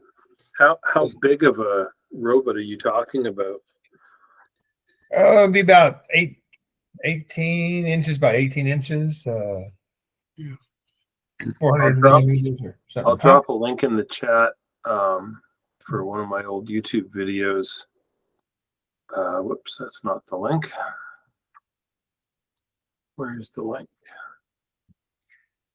Well, I would say not unless you want your electronics to, to float right along and not be disturbed by, potholes and clumps of grass and God knows what else. Yeah, I was just wondering what's the advantage of a rigid is just simple, a rigid body Right. connection. Yeah. Well, What you sure advantage- it's truly rigid? Does it have bogies and stuff? I mean, you know what I mean? Like the I think it's Mars just rover. rigid. Huh? I mean, bet. No. Even tanks have, if you Yeah. look, they don't just have two wheels on the end. There's bogies in between. Yeah, they got Okay. tensioners and that kind of stuff, and little wheels that'll go right up and down on top of the track, inside the Yeah. track. Yeah. Right. The one thing I would say, just watching Steve, they're not as fast as you think they are.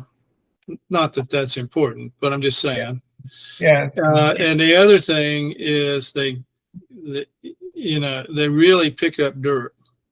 They really get dirty, and they actually seem to be pretty high maintenance. Hmm. Okay, but I'm not trying to discourage you. I'm just saying, just looking at the one that I watched Steve Edwards run, that seemed to be the problems that he had. Mhm. We've run tracked robots in the past, and yeah, it's hard to claim that they're going to be worth all of the extra trouble unless you have a very specific use case for it. And I think that the suspension is always a good thing for traction, but it can whether it pays off or not is probably more a matter of scale than anything.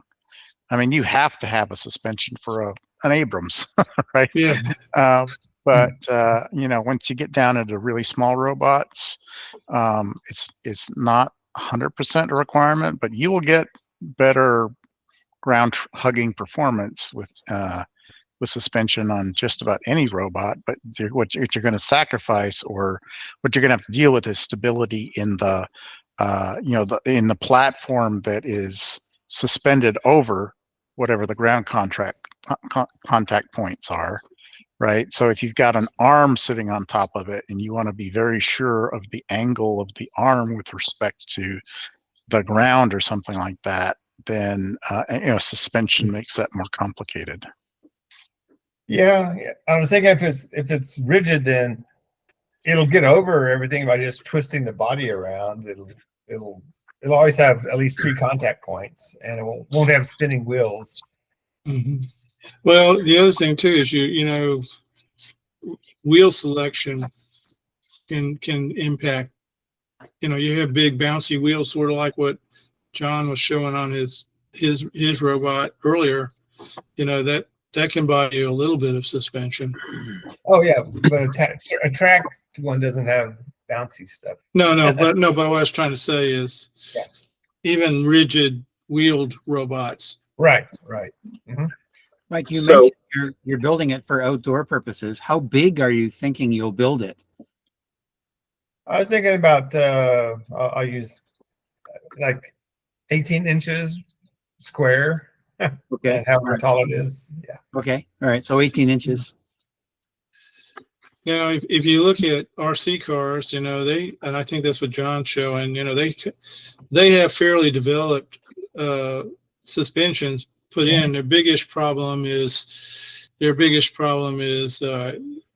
been tuned to the weight of the robot. So when you start putting a bunch of stuff, you want to keep it as light as you can.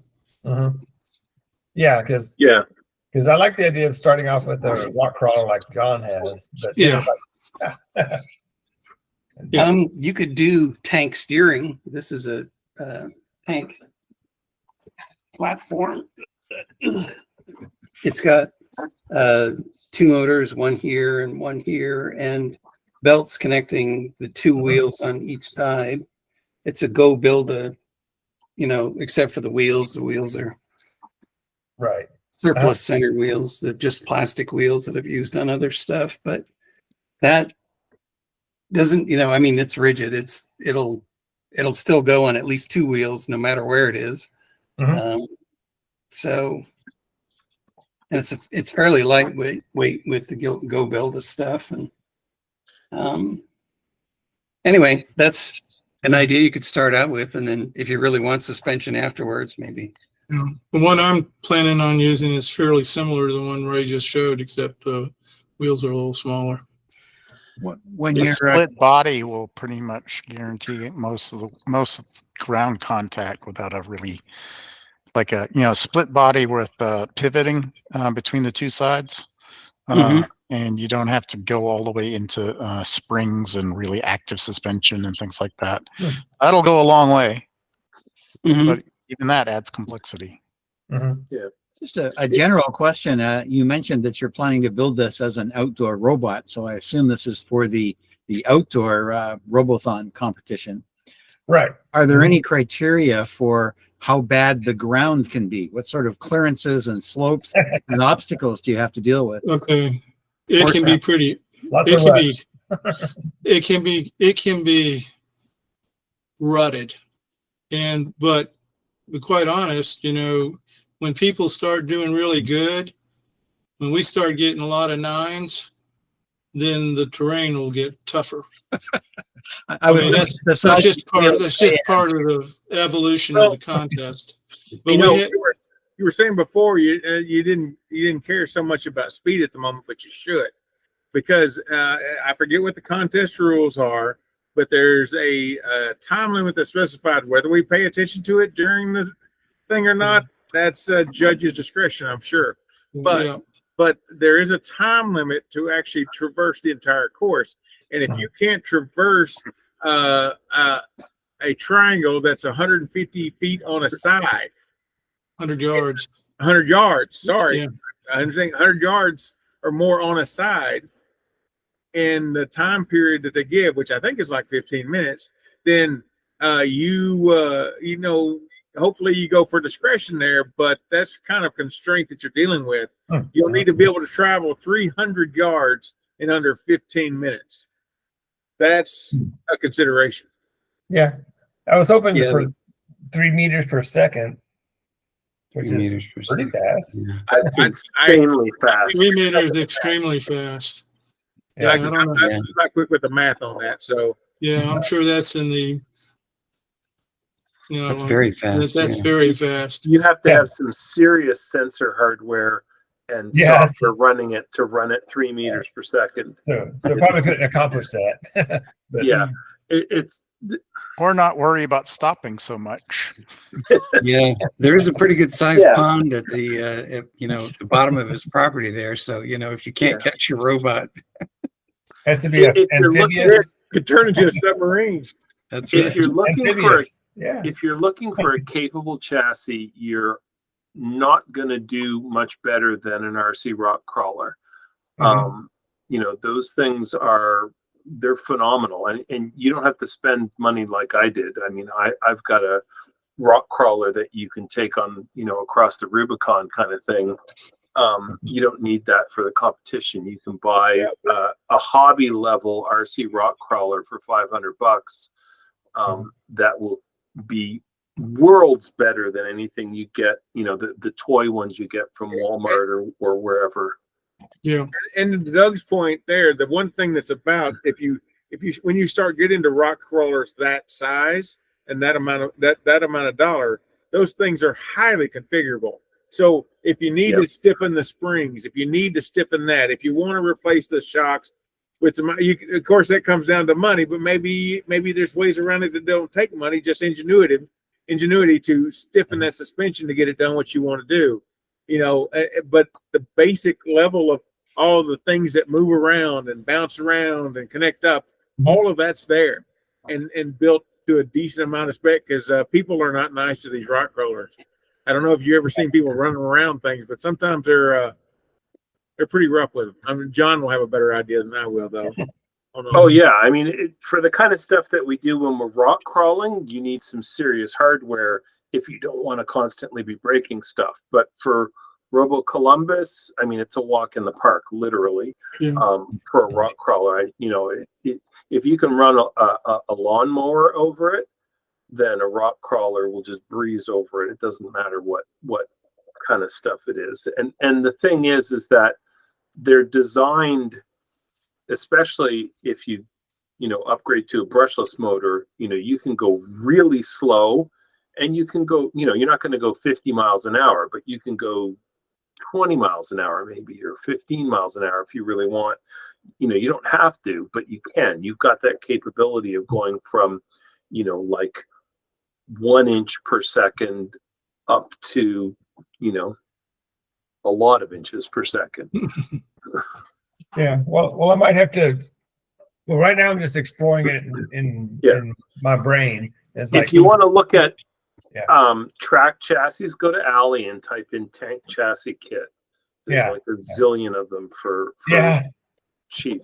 Yeah, they're real small and light. Yeah.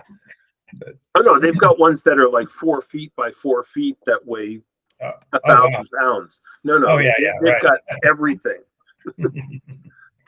Yeah. So if you luck out, you can get one of these for $5 at your local Goodwill. I think John Kay's gotten some there, and I think Doug did too. Haven't you, Doug? Yep. I don't know what this is. It may be a 1/10. It's got pretty good sized wheels on it. Yeah, it looks like a 1/10. But you can look up. The problem is, that's truly luck. You don't know. You go down there and it's there, and you pick it up, or you might go for months and not see one. So, so that's the problem with this one. The problem with the crawler from that kind of source is that they're almost always toy grade crawlers, and occasionally you get lucky. They do, but you get lucky sometimes. You can't upgrade them. You need to get a hobby grade rock crawler if you want to actually be able to upgrade it with different shocks and suspension and links. And I mean, I was really surprised, even 2 or 3 years ago when I got to looking around and stuff. I got to be really surprised. I'm sure it's even more so now, how standardized a lot of these pieces and parts are for upgrading these things. They use standard bolt holes and things like that. And all that kind of stuff. I was really surprised by that. And I thought it was awesome. Certain size fasteners, you mean, or something like M2 or M3 or. And the key is with that course, I'll give you a point, which is going downhill is a lot easier than going uphill. It's very steep one spot.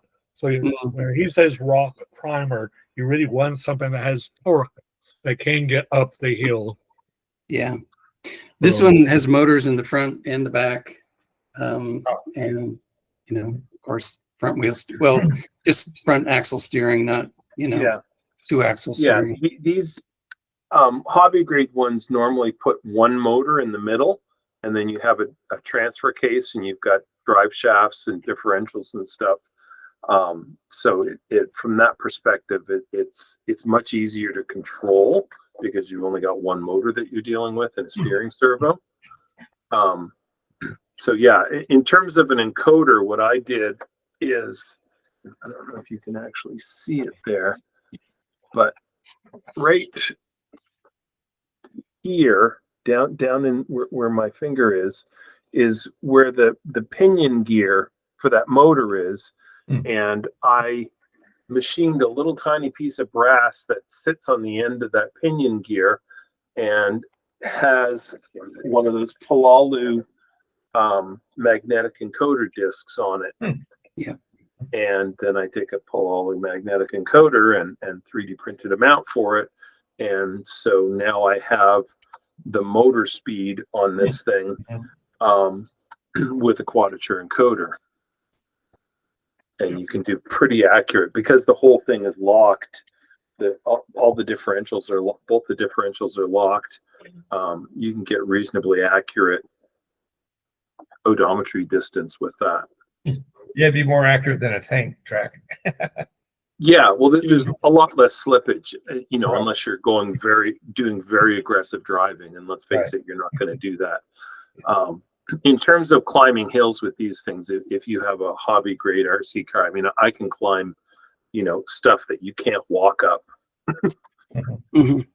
Yeah. Yeah. Well, I'm just trying to talk myself out of the tank, but I wanted to be rebellious.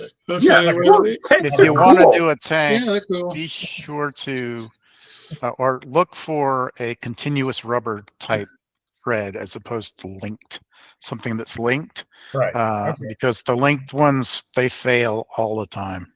Mm-hmm.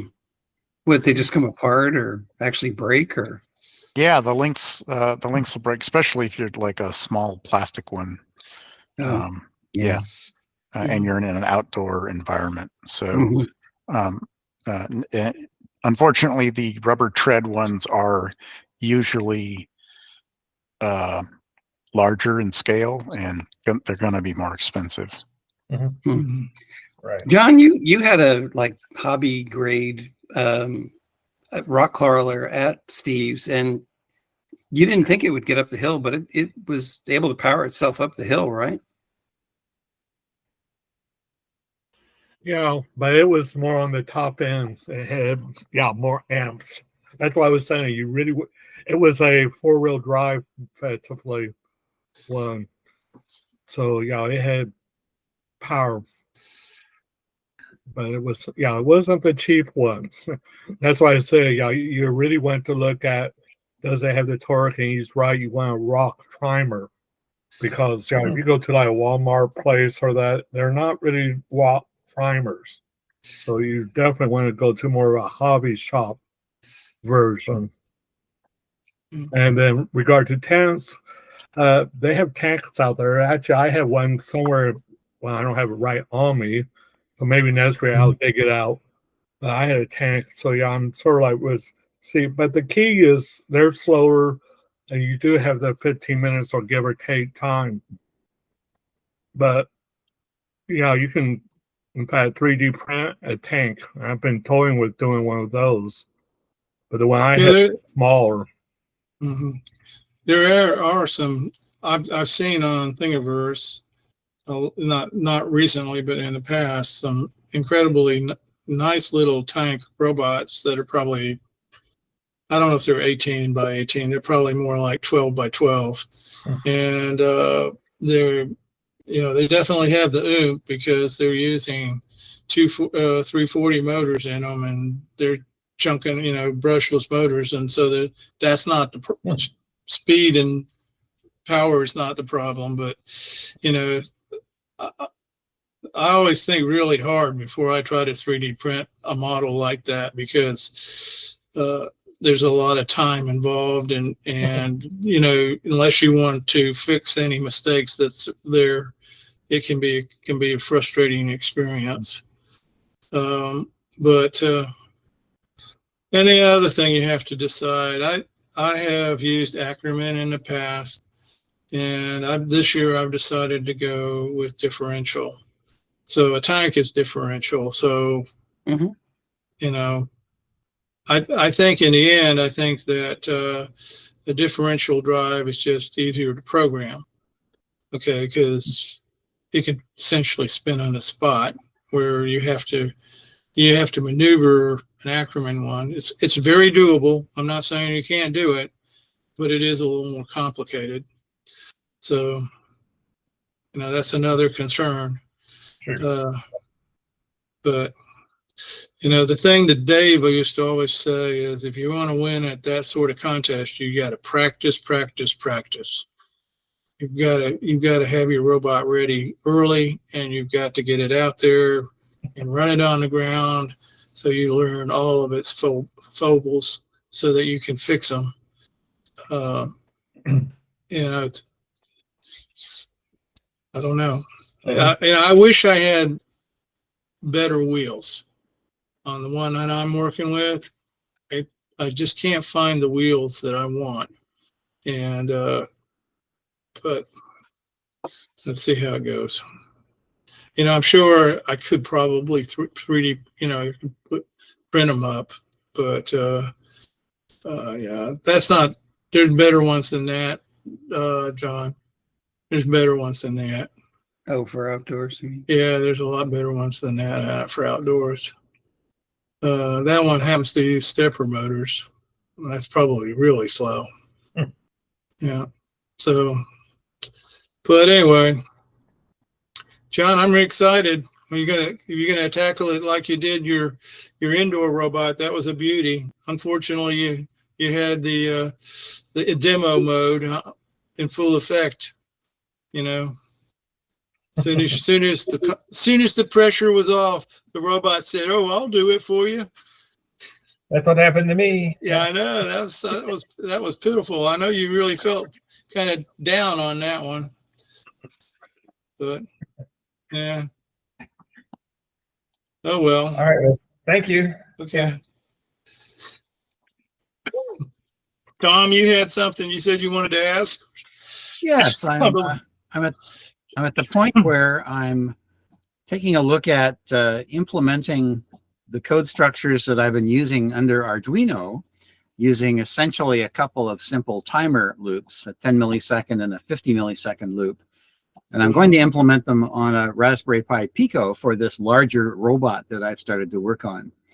So it raises the question, given that I'm going to try and do this in MicroPython, should I attempt to implement a couple of simple timer loops as I have used in Arduino, which simplifies my life a little bit, but I don't learn much?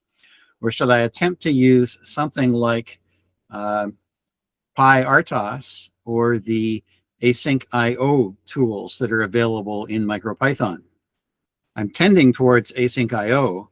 There's also a corollary question, which is, should I break out any functionality and attempt to run it in a second thread on the other CPU? Those are the kinds of things I'm playing around with the last couple of days. And I just wondered, for those MicroPython enthusiasts in the crowd, what's your experience and your thoughts? I should mention, I have run a couple of simple timer loops. The 10 millisecond one is simply used to run some switch and push button input debounce, which needs a little faster cycle time.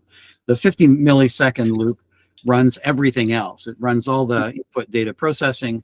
It runs the collection of task modules, things like read distance sensors, perform the path following state machine, and the navigation logic, and the motor logic, which is and the JAWS machine, which is another state machine. And then it does some output, and then there's a diagnostic a testing section available within that 50 millisecond loop for debugging. So very, very simple structures, as was discussed earlier this evening. You don't really need a whole lot more than that for these relatively well-targeted mission robots. But I need to learn something new here. So thoughts on whether I should go with something like PyRTOS, which I understand is a simplified fork of FreeRTOS, or async IO, or something else? Well, I tried async IO and gave up after a day. Oh, that's not good. So if you want to learn something, that's a good something to learn. Yeah, I haven't played with async IO at all. It's a different kind of programming to do multi-threaded stuff. I've done lots of multi-threaded stuff on big server systems and you know, in Python running in various places and in Smalltalk and whatever. But on an embedded processor, I find it easier to think about things, to reorganize things so that you don't need multiple threads. And you know, you can use callbacks from timers, you can use all kinds of stuff to get effectively the same effect, and it makes the code much simpler and easier to read and understand. And for me, that's the most important thing, is, you know, can you go back to this code in a year after you wrote it and understand what you did and why you did it? I would, and I'm tending to think the same thing, John, is that the structures I put in place already, which I have used in a variety of projects over the years, really work well for me. I'm comfortable with them. And as you point out, they're not difficult to figure out 6 months later or a year later. But I wouldn't learn how to use async IO. Yeah, I decided a while ago that I'm just not going to bother learning to use async IO because I don't see the need for it on these kinds of machines. You know, if you're running a bunch of threads in parallel, it places all kinds of constraints on you using async IO that effectively you can implement using finite state machines and just fast loops with calling different methods and stuff. Yep. My path following logic is a finite state machine. My JAWS machine is a finite state machine, and they both work very well. They're easy to design. They're easy to debug. Yeah. I want to use ROS too, and it seems to use async IO for some of the advanced features. So I'm going to try to figure it out. Right, but that's async IO running on a Raspberry Pi, not async IO running on MicroPython on a little Pico. Mike, you're still pinned, eh? Oh, that's me. Okay. I'm not seeing that. Where is he pinned? There you are. I think the moderator is doing it to you. Okay, so all right, so that's kind of cool. I may take that same approach as give it a few more days. I have some simple async IO examples running on my little Raspberry Pi Pico development board I built. And they're easy to get running it. The logic is not hard to figure out. I could probably jam the code that I am comfortable with from my Arduino implementation into the kind of task structure that async IO likes to define. We'll see what happens. The guy who pushes this a lot, Henry Pinch, I believe, seems to be very, very prolific and very well respected. But he wants you to go even further. He wants you to use queue structures to communicate amongst tasks. I know it's a terrible programming practice, but I'm a real big fan of global variables. Yeah. So I don't get excited about queues or stacks. Yeah, I mean, you have to use queues when you're doing multiprocessing, like real multiprocessing, but this is web. Yeah, creating objects and classes and objects and stuff in MicroPython works really well, and you can pass those around and do things to them, and yeah, it feels like overkill, and maybe for a certain class of project it would be okay, but I wouldn't want to try and debug a robot embedded system that was doing that. Yeah, okay. I'm hoping to get a lot of value out of the programmable IO structures, the state machines there. Yep. Within a Pico. So that I'm looking forward to. That looks very promising. Absolutely. Yeah, you can do all kinds of neat stuff with those. And I'm still going to do it in MicroPython, despite the lazy inclination to go back to the Arduino development environment that I am so familiar with. The point that Doug was making earlier, people tend to stick with what they started with. I'm fighting it. Yeah. And the nice thing about the Pico as well is you can get it in a lot of different form factors. Like, you know, I have these ones here, which are from WaveShare. And of course, there's the Seed Studio Zao RP2040, which is really tiny. I picked up several about that size last week from AliExpress. Yeah. Yeah, there's all kinds of different RP2040 boards you can get.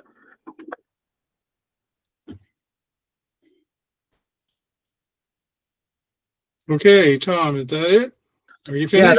Yeah, that was my question. Thank you. Okay, well, now this open mic, it's also 9:40. So anybody has anything they want to say? Let's say it now. Okay, I'm gonna say we should quit for the night. What do you guys feel? All right. Time for Doug to read a book. It's time for Doug. Time to go in reading mode. Yeah. So anyway, let me see here. I think I can just hit this button. Oh, I mean, it just says it's recording. Okay, so I'm going to go ahead and stop the recording.